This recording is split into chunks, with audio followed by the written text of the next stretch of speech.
Here's my blue barrel garden.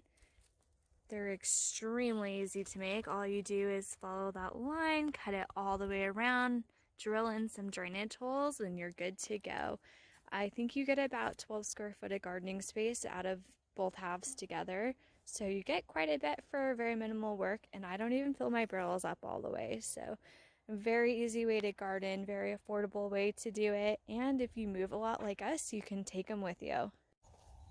I wanted to go over how I get my barrels ready for the next growing season. So in early winter, I like to get them all mixed up. What I have in each of these barrels right now is compost that I've already had on the property for a while. Then I add in some manure from the horses and the rabbits. So the horse manure is hot. You need to give it adequate time to break down or you're going to burn all of your new plants.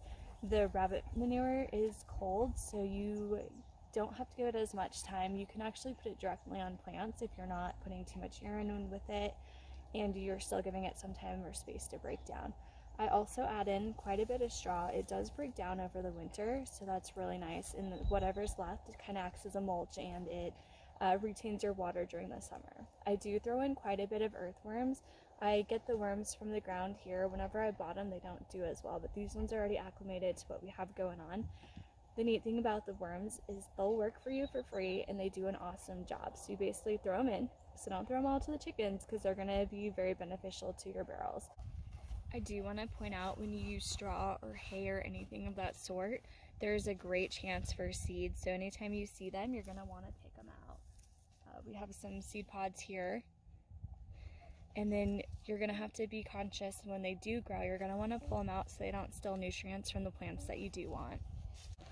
I wanted to show you how I haven't mixed this barrel, but it's already starting to compost and making that black gold that we want to see. So you can see I have some chicken manure on top, which is a hot manure, so we want to be careful with that. But as we break into here, you can see a lot of stuff is already breaking down. Some old plants, some straw from last season. It's just becoming a really nice mix.